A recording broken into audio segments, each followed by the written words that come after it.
Ketua Yayasan Jiwa Pelopor Reclasaring Suhada Abadi Asep Sapulo lakukan audiensi dengan Komisi 3 DPRD Kabupaten Majalengka bersama dengan beberapa organisasi media maupun LSM yang ada di Majalengka.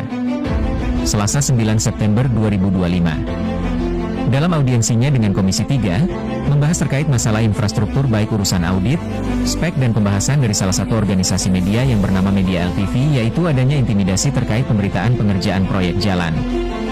Dengan banyaknya temuan di lapangan terkait masalah infrastruktur, spek, maupun pengauditan, Asep Sapulo bersama organisasi media maupun LSM mengecam keras terhadap pekerjaan dinas terkait yaitu Dinas PUTR dan Inspektorat. Untuk menindaklanjuti pembahasan tersebut dengan serius dan meminta pembeklisan perusahaan-perusahaan nakal serta dapat memproses secara hukum untuk pelaku yang melakukan intimidasi terhadap salah satu media LTV. Selain itu, salah satu pekerjaan yang menjadi sorotan yaitu proyek jalan dan SDA, yang ditemukan di lapangan tidak sesuai dengan spesifikasi dan kualitas yang dinilai sangat buruk. Asep Saifullah juga mengatakan kalau lembaga audit mengawasi yang anggaran 200 juta aja gagal apalagi yang nilainya miliaran seharusnya pekerja inspektorat bisa jaga nama baik lembaganya jangan sampai berubah nama lembaga audit keuangan negara jadi lembaga koordinasi bagaimana masyarakat bisa ada kepercayaan kalau pengawas dan cara audit seperti ini apa. Enggak malu digaji dan difasilitasi oleh uang rakyat ujar Asep Saifullah Ketua Yayasan Jiwa Pelopor Reclasaring Suhada Abadi. Dan Asep Saifullah juga minta Kepala Dinas PUTR menindak tegas dan diberi sanksi bagi pengawas yang tidak amanah. Dan jawaban dari Dinas PUTR yang diwakili Sekdis Ruhiana mengakui kalau pengawasan belum bisa maksimal karena kekurangan personil dan apabila pengawas diberi sanksi mungkin akan tambah sedikit ujar Sekdis Ruhiana. Asep Saifullah juga menanggapi jawaban dari Sekdis Ruhiana kalau jawaban ya hanya beralibi untuk pembelaan sementara yang dibutuhkan adalah solusi dan Asep juga mengomentari kalau kepala dinasnya cerdas gak usah takut kehilangan pengawas karena masih banyak regenerasi putra terbaik Majalengka yang belum punya pekerjaan dan ada peribahasa mati satu tumbuh seribu. Asalkan ada niat memperbaiki ujar Asep Saifullah Ketua Yayasan Jiwa Pelopor Reclasaring Suhada Abadi.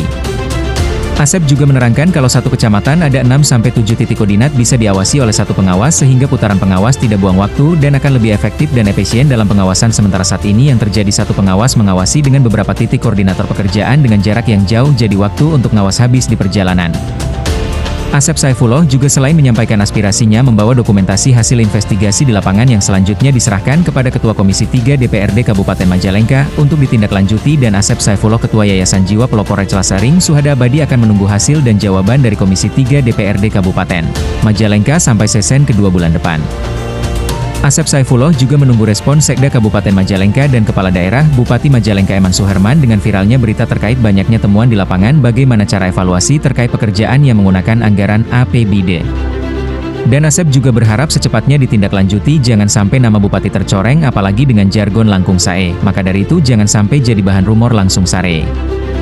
Ujar Asep Saifullah Ketua Yayasan Jiwa Pelopor Reclasaring Suhada Abadi ketika diwawancarai awak media di gedung DPRD Kabupaten Majalengka. Tim Peliput News TV Dewi Investigasi dari Majalengka melaporkan.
Alhamdulillah dalam kesempatan ini bisa bertatap muka di lapangan ya dalam keadaan sehat walafiat. Izin menyampaikan Pak Ketua terkait pekerjaan yang dilaksanakan di lapangan khususnya SDA. Apa kami ya izin menyampaikan pekerjaan SDA secara menyeluruh yang sudah saya temui tanpa ada fondasi. Tembok galengan. Satu itu. Galengan ditemukan. Yang kedua, spek pasangan dari atas fondasi ke atas itu udah tidak jelas ada fondasi, ke atasnya pun pasangan itu kebalik. Seharusnya kan besar di bagian bawah, atasnya itu kecil. Ini malah kecil di bawah, bagian atasnya gede. Dan kami disertakan dengan dokumentasi yang lengkap. Yang kedua, kualitas semen terlalu ini sepertinya tidak sesuai dengan kenal. Kalau kita hitung publikasi, hitung-hitungan bolehlah kita siap. Adu data dan adu matematika. Karena setelah saya hitung dikaji dan dianalisa, itu paling cuma berapa persen yang saya pasangkan. Kisaran 40 atau 30%.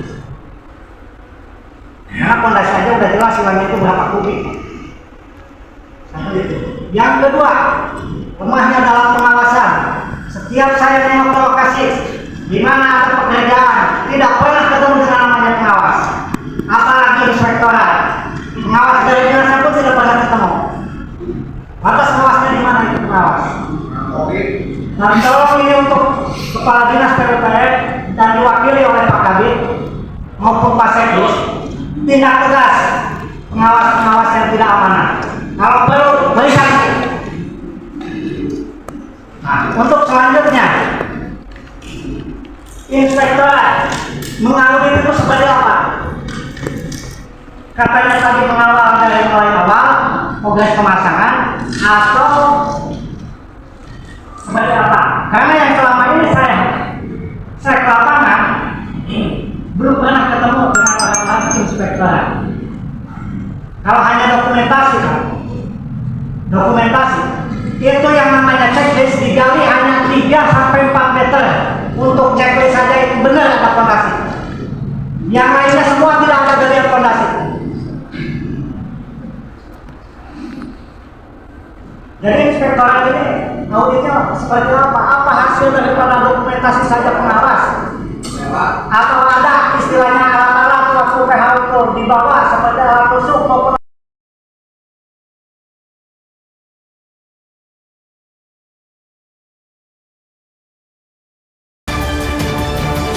News TV, terdepan dan terpercaya.